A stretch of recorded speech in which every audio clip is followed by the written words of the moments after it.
Rimuru, the Eighth Deadly Sin. Wolf Sin of Deception by WGS564. Storm beneath the calm. Rimuru was guiding everyone to safety. Thankfully, with his efforts, everyone made it out in time on his side. Rimuru. That's everyone. Hawk. What do we do now? Rimuru. We're gonna check on the other sins. Hawk. Shouldn't we be heading away from the holy knights with sacred treasures that want us dead? Rimuru. Don't worry, I'm perfectly capable of protecting both of you. Besides, I'm sure Elizabeth wants to know how Meliodas is doing.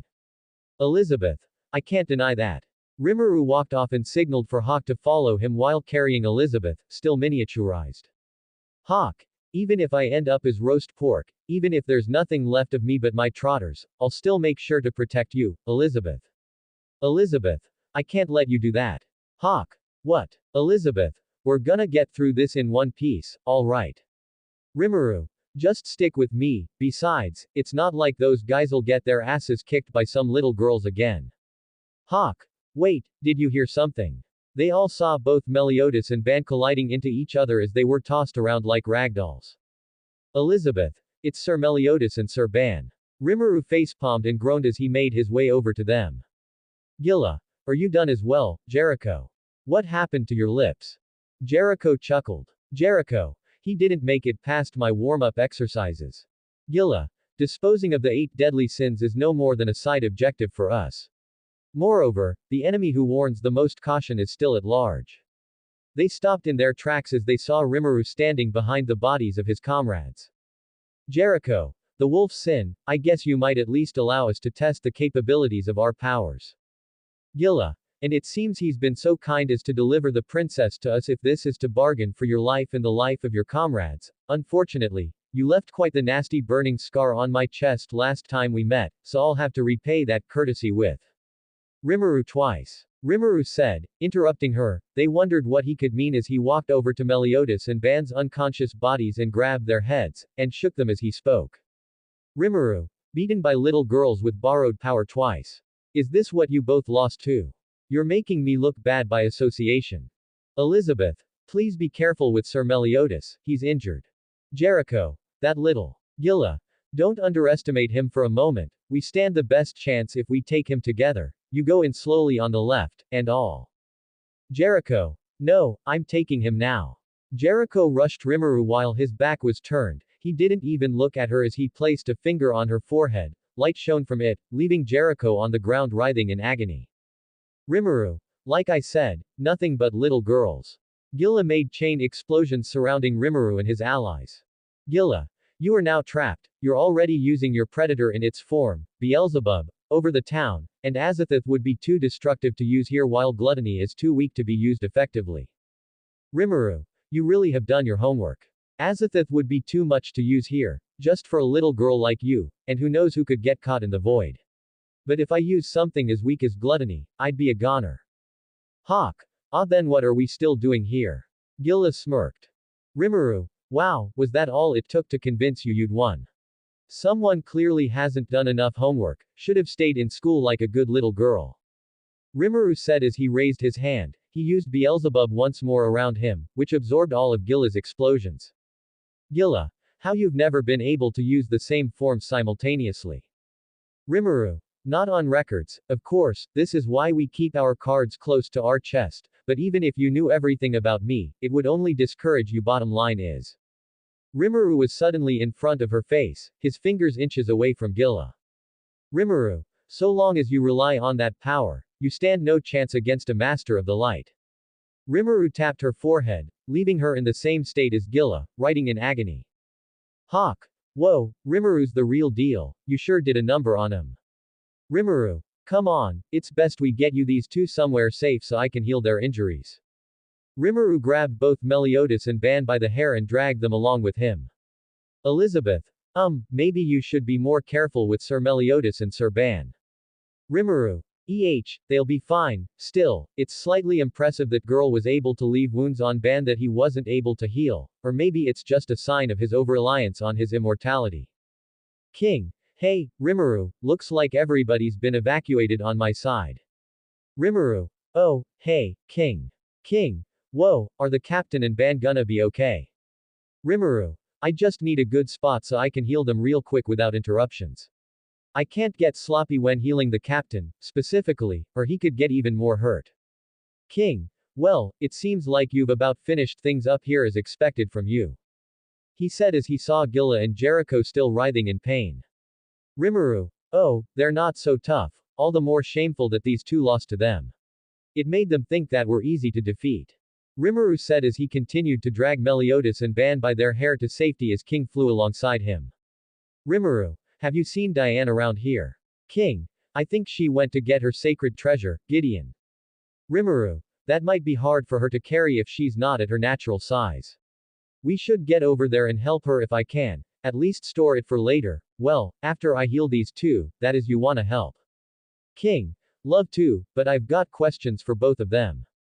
Rimuru. Suit yourself, I'll go check on Diane once I'm done with these idiots, come on, Hawk. Rimuru said as he continued to drag both Meliodas and Ban by the hair. Hawk. You got it. Elizabeth.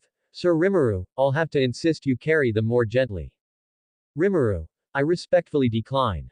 It didn't take long for Rimuru to find a safe spot for them so he could heal Meliodas and Ban. Rimuru. These new generation are quite troublesome. I hope Diane's not having much trouble either. Hawk. I'm pooped out from all that running around. You okay, Elizabeth? Elizabeth's tiny form stood beside Meliodas' unconscious body. She said a prayer for him. Elizabeth. Please, watch over Sir Meliodas. Hawk. You're praying, Elizabeth. Rimuru. Don't worry, he'll be fine. I'm actually quite an experienced healer, as I'm sure you can tell. I've been patching these guys up for years now. I've got this, just leave it to me. Elizabeth. Thank you, Sir Rimuru. I don't know why, but I always feel assured when you're around. Rimuru. No problem, I try. Suddenly, it seemed as if Elizabeth's body began to grow slightly. Hawk. I'm not sure, but I think you're getting bigger. Elizabeth. Huh. True to Hawk's assumption, Elizabeth began to grow again, returning to her normal size, but that also meant the makeshift dress Hawk had made for her didn't fit anymore. Elizabeth. Oh no, my body's returning to normal size. Rimuru casually covered the part of his vision that would allow him to see her nudity, as did Hawk. Rimuru. That's not good, but it also means time's up for Diane, too. I'll tell Hawk's mom to try and find her and bring her clothes. In the meantime, we need to find something to help you cover up with. Veronica. Ellie. Elizabeth. Veronica. Big sister. Rimuru and Hawk. Big sister. Elizabeth was met by her sister, who let her borrow her jacket and shoes. Elizabeth. Thank you for lending me this, Veronica. It's cute, but downstairs, it's kinda breezy. Veronica. Honestly, what the heck am I gonna do with you? Veronica sighed. Veronica. But still, I'm glad that you're okay. Of course, we're talking about you. Guess I should have known you'd be alright. Elizabeth. That's nice of you to say. Veronica. Did you really think I was done, stupid? Seriously, how worried were you planning to make me anyway? This is way different from that time you snuck out of the castle to play on your own back when we were kids. And even back then, you made everybody panic when that bridge collapsed. Elizabeth. I'm sorry. Rimuru. Some things never change. Rimuru was hiding himself along with Ban and Meliodas, eavesdropping on them. Veronica. On top of that, rumor has it you're out hunting holy knights with the 8 deadly sins. Elizabeth. You don't understand. Veronica. Oh, come on. Don't give me that. Look at right now you are here with the 8 deadly sins, aren't you? Or did you escape somehow? Either way, they're the ones who tried to overthrow the entire kingdom of Leones. Elizabeth. That's not true. Veronica. Meliodas and Rimuru are the worst of all. Meliodas is really a monster, one that brings destruction to everything around him. While Rimuru's a cunning mastermind who plays with lives for little more than his own amusement. Rimuru. Wow, she's really lucky she's Elizabeth's sister. Rimuru thought to himself as the grip on his sword tightened. Veronica. You see. You're having doubts yourself. Elizabeth. Sir Meliodas and Sir Rimuru aren't like that at all. They'd never do something so horrible. Veronica. I've had enough, there's no point in standing here and talking about this. Veronica grabbed Elizabeth's wrist and dragged her with her. Veronica. We're going home. Elizabeth. No. Let go of me. Veronica's hand was pushed away. Meliodas was on his feet defensively in front of Elizabeth. Meliodas. I'm gonna protect Elizabeth. Elizabeth. Sir Meliodas. Meliodas. Even if I die trying. Rimuru. Well, look who's on his feet, feeling better now. Rimuru said as he walked out from his hiding spot. Meliodas. Thanks, Rimuru. I owe you one. Rimuru. You owe me more than that, but you're welcome. Rimuru walked alongside him, standing in front of Elizabeth. Veronica. It's exactly as Hendrickson said. He told us you brainwashed her somehow, and it looks like you've done just that. Rimuru. That's awfully convenient. Veronica. Don't lie, I know the tricks you play, false god. Rimuru. Meliodas and Elizabeth tensed at those words, afraid of what Rimuru would. Elizabeth. Sir Rimuru, please don't. Rimuru. Relax, she's your sister, and she's ignorant. I won't let it get to me. Meliodas. That's a first. Veronica reached for the gem around her neck. Veronica. Roscoe, Balsa, Melcito.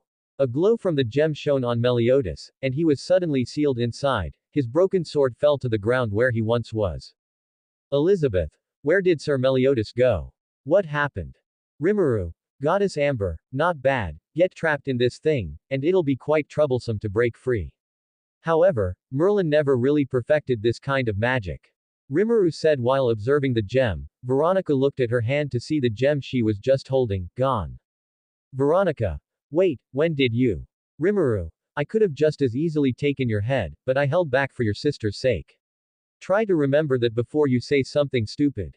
Rimuru said while glaring at Veronica. She winced back. Elizabeth. Sir Meliodas, will he be? Rimuru. Don't worry, I can get him out of this, but I'll have to wait until we're safe. We should go now. Rimuru then picked up Meliodas' broken sword. Rimuru. Should have known I couldn't trust him with something like this, I'll have to hold on to it for safekeeping. Rimuru said as he put it in storage. Rimuru. Elizabeth, let's go. Hawk. Grab Banan. Veronica. Giramor. As you wish. Rimuru was then placed inside a purple bubble. He looked to his left to see Elizabeth in one too. Griamore. Perfect shell. You leave us no choice, now we'll bring you back this way. Rimuru put the goddess Amber necklace around his neck. Rimuru. Yeah, that's not gonna fly. He raised his hands, and both shells disappeared. He caught Elizabeth in the air, and Princess carried her. Rimuru. It doesn't matter how strong your magic is, no magic can last against my ability, Void. Now, if you'll excuse us, we really must be going. Ban. Gotta say you must really like Princess Elizabeth if you haven't turned this place into ground zero after she said the trigger word. Rimuru. Oh, you're up too. Rimuru said as he rolled his eyes. Ban. Yep, all thanks to you. No one ever told me how great your healing magic feels, I feel like I've been missing out. He said as he patted Rimuru on the back. Rimuru. Shut up, don't think just cause I'm carrying Elizabeth, I won't. Rimuru got on guard, then moved from the spot where he stood, where an explosion was set off. Ban did the same. Rimuru. I like persistent women, but this is just too much, Gilla. Gilla. If you have time to flirt, surely you have time to die. She slashes her blade, sending another wave of explosive magic streaking toward them. Rimuru. I would, but death stood me up a long time ago. Ban. Damn it, what the hell is King doing back there anyway? Jericho slashed Ban from behind, knocking him down. Rimuru. Bells damn it. Rimuru was surrounded on all sides by Gilla, Jericho, and Griamore. Veronica. Drop my sister and surrender. Rimuru. Elizabeth, I hope you can forgive me for this. Elizabeth. Huh. Rimuru tossed Elizabeth up high in the air, leaving her screaming. Veronica. Ellie. Rimuru then swiftly struck Gilla, Jericho, then Griamore, sending them flying. Rimuru. Hawk, get that useless immortal bandit. It's time to go. Rimuru caught Elizabeth in the air and set her down gently. Rimuru. Forgive me, Elizabeth. Elizabeth. It's fine now, we need to go. Rimuru caught a green blade in midair, it shook under his grip. Hellbram. It seems I was right to come here when I did. Gilla and Jericho got up from where they were sent flying. Gilla. Sir Hellbram, please allow us to assist you this time. Jericho. Looks like it's finally payback time. Hellbram. Thankfully, King wasn't too much trouble, and Marmas has already taken care of the serpent Sin Diane. Rimuru. Why does everyone just suck today? Hellbram. Now return Meliodas' sword from your storage and back away from Princess Elizabeth. Rimuru, Elizabeth, get out of here. I can handle this. Elizabeth, but Sir Rimuru. Rimuru tossed Elizabeth the goddess amber, she caught it. Rimuru, go now. Elizabeth hesitated but did as Rimuru said and fled. Veronica. Wait, Ellie. Veronica ran after her. Gilla. I'm afraid we can't allow that. She said as she pointed her lance at Elizabeth. Rimuru. I'm afraid you don't have a choice. With a sudden flash of motion, Rimuru appeared between them and launched a spinning kick straight into Gilla's side. The impact cracked like thunder, sending her tumbling through a half-destroyed stone pillar. Gilla grunted, but quickly rolled to her feet, sparks dancing around her lance. She wasn't down for long. Jericho. You shouldn't turn your back, bastard. Jericho struck fast, aiming a strike at Rimuru's side. Rimuru raised his arm and summoned a burst of black flame, catching her strike midair and forcing her to retreat. The two clashed in a rapid flurry of blows. Rimuru. Didn't know they taught backstabbing in night school. Rimuru said mockingly. Hellbram's sword zoomed in Rimuru's direction. He dodged it, but it left a cut on him. Hellbram. Are you so arrogant as to believe that you can beat all of us at once? Rimuru. Is it arrogant to know a fact? Gilla. I'm afraid that doesn't matter, regardless. Especially since, while we were ordered to bring Princess Elizabeth back, if it has to be as a corpse, that would be perfectly fine too. Rimuru's eyes widened. Realizing he had made a careless mistake, he turned to where Elizabeth ran to find a massive explosion. Griamore. Princess Veronica. Griamore ran to the explosion. Rimuru. Elizabeth. Rimuru was slashed in the back by Hellbram's sword, taking advantage of his broken concentration. Hellbram. You really shouldn't let your guard down. Rimuru. You really shouldn't test my patience. Rimuru's eyes no longer burned with their usual yellow glow, instead, they blazed with an ancient, divine radiance, a light not seen in centuries. Within the amber depths, a symbol surfaced, three spirals interlocked in perfect harmony, the Triskelion, an emblem long thought erased from existence, now staring back at the world with silent judgment. That one glance was enough to make Hellbram instinctively recoil. Hellbram. Those eyes. As Rimuru's wound knit itself shut, he reached for his sword. The blade whispered from its sheath, then vanished just as fast, almost too fast to see. Yet the aftermath was unmistakable.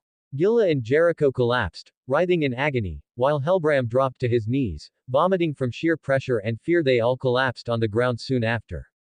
Rimuru cast one cold glance at their broken forms, then turned and sprinted toward Elizabeth without another word. Griamore. Princess Veronica. Hawk. Elizabeth. Rimuru soon caught up to see that Veronica had taken the brunt of the blast to protect Elizabeth. Elizabeth. Veronica. Why? This can't be happening. Veronica. Wake up. Please open your eyes. Elizabeth sobbed, her tears falling on Veronica's face. Veronica. Ellie. Elizabeth. I'm here. I'm right here with you. Veronica. Were you injured? Elizabeth. No, I'm fine. 'Cause you took the blast for me. But don't worry, you'll be fine. Elizabeth's eyes turned to Rimuru. Elizabeth. Sir Rimuru can help you. Rimuru nodded, but was stopped by Griamore. Rimuru. You have no reason to trust me, and I won't fault you for not. But I hope the kingdom hasn't forgotten my healing abilities. They can save her life, sure, you don't know if I'll hurt her or not, but if you have me do nothing, she'll surely die. Griamore winced as he contemplated whether it would be right to trust him or not. Rimuru. If I truly wanted to harm royalty, don't you think I would have by now? If nothing else, it shows that they have more value to us alive. But if it eases your mind, you can hold me at sword point the whole time.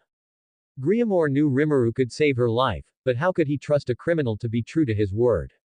Elizabeth. Please, Sir Griamore. Griamore. Please save Princess Veronica.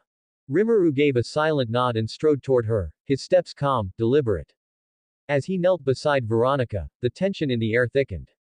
He extended his hand over her broken body, fingers steady, eyes glowing with that unnatural light. A soft radiance bled from his palm, not warm, but commanding, divine. The light pulsed once, and then it spread, tendrils of brilliance weaving through her wounds, knitting torn flesh and aligning fractured bones with impossible precision. Bruises faded like dust in the wind, her breathing eased, and the pain etched across her face melted into quiet disbelief.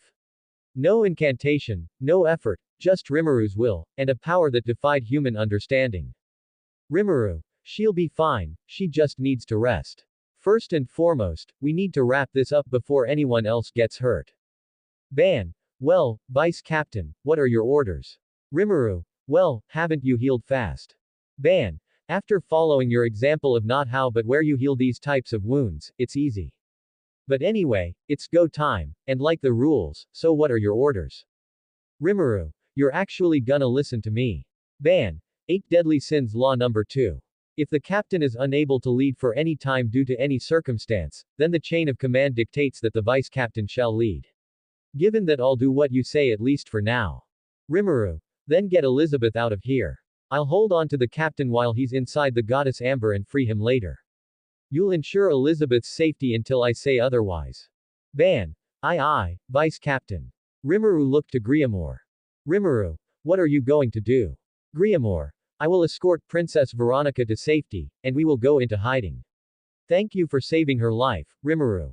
Elizabeth. Please stay safe, both of you. Griamore nodded. Ban left with Elizabeth while Griamore did the same with Veronica. Rimuru. Well. Rimuru unsheathed Glutonea. Rimuru. Looks like I'll have to actually start trying. Rimuru walked back to the Vasil sword in hand and with a serious expression on his face, before suddenly disappearing by his sheer speed, he arrived at King's unconscious body, a slash wound present on his chest. Rimuru. They sure did a number on you, old friend. He placed his hand over him and healed his wounds. Helbram. So, Grandmaster Hendrickson was right about you. Helbram descended to where Rimuru was. Rimuru didn't even bother to look his way as he continued to heal King. Helbram. I'll have to ask you to come along back with me to Lyons. Rimuru finished healing King before slowly turning around to face Helbram. Rimuru. You sure seem awfully cocky, know that a bunch of knights and the Hendrickson are backing you. Helbram. As expected of the Wolfson to know about my ability, Link. With that in mind, you couldn't possibly hope to defeat me, give up. Rimuru was suddenly behind Helbram with Kinning on his shoulder, his sword in hand. Rimuru. 10 years away from us and you knights have gotten so cocky. Helbram bled profusely from Rimuru's strike, but it wasn't just him. Every holy knight bound to his link, no matter how far, even those stationed deep within the heart of Lyons, began to bleed as if they too had been struck by the same invisible blade. Even Hendrickson clutched his side, stunned by a wound he never saw coming. The impossible had become real. Helbram dropped to his knees, horror spreading across his face, not just from the pain, but from the cold realization that Rimuru had reached through space itself to punish them all. Helbram. How? You managed to cut not only me but everyone assisting me with Link. Rimuru. I'm only gonna say this once. Rimuru glared back at Helbram, his eyes turned amber with the same triskeleton symbol from before, his bloodlust was suffocating. Rimuru. Get lost, little fairy. Helbram sweats before suddenly disappearing from Rimuru's sight. Rimuru. Not to get Diane and go home. Rimuru once again disappeared and reappeared where he sensed Diane. He found 2 holy knights and Hawk's mom near a cliff that seemed to have been made by the destruction. Marmus. Now shoo. If you don't want to become pressed ham, scat. Rimuru. Diane. Hauser and Marmus were shocked to hear Rimuru, they didn't sense him appear in the slightest. Rimuru. Would you hurry up already? It's time to go home. Hauser. It's Rimuru, and he's carrying King on his shoulder. Marmus. Oh, another sin came by looking for defeat. Well then. Rimuru glared at Marmus, causing him to freeze in place. He shivered, but before he could gather his thoughts or courage, a giant fist smashed him. Rimuru. Oh good, you're up and got your sacred treasure, that's good, now come on, we're leaving. Diane. I know that expression, you got upset about something and scared everyone else off, didn't you? Rimuru. You know me. Diane. Aw man, I was looking forward for an opportunity to cut loose now that I got Gideon back. Rimuru. Let's just count our blessings. Rimuru said before leaping atop Hawk's mom, King still on his shoulder. Rimuru. Well, as much of a hassle today was, I'd say we can call this a success. No one died, we didn't lose anything important, and we got your sacred treasure back. All in all, I'd say this was a success. Now let's go pick everyone else up. A couple hours later at sunset, once they were far away from Vasil and found a safe spot to rest, Rimuru told the others he'd go to free Meliodas from the goddess Amber, but he'll have to be alone, and though conspicuous everyone trusted him held the goddess Amber, a light shone from his hands and Meliodas was freed from it. Meliodas. Few thanks, Rimuru. Rimuru. I'm just glad you waited on me to get you out rather than go berserk just to do it. Meliodas. Well, it crossed my mind, but I knew you can handle it. Rimuru. Honestly, who knows what would have happened if I wasn't here. Meliodas. And thanks for looking after my sword as well, I'll take it back now. Rimuru. Number. A moment of silence was held between them before Meliodas broke it. Meliodas. Rimuru. Rimuru. You and I both know the importance of that sword, and if I wasn't here it would have gotten into their hands. Meliodas. You know what they're planning to do. Rimuru. They want that broken sword of yours, and Elizabeth I had a clue, but I was able to connect the dots for sure once they said I would be good enough in her place. It's obvious they want to revive the demon clan. Meliodas. Rimuru. Meliodas, you and I both understand how disastrous it would be if they returned now, especially with neither of us at full strength. The others haven't awakened their true potential yet, and Escanor is still missing. Even one of them showing up could mean total annihilation. So I'm sorry, my friend. Truly, but I'm not going to risk it. You focus on protecting Elizabeth. I'll hold on to that sword. That's the only way this ends without a massacre. Deal. Meliodas. Fine deal, if nothing else I know it's in good hands. Rimuru. I'm glad you trust me, and here I thought you'd try and take it from me by force. Rimuru said as he walked back. Meliodas walked alongside him. Meliodas. Please, not when I know I could never beat you even once.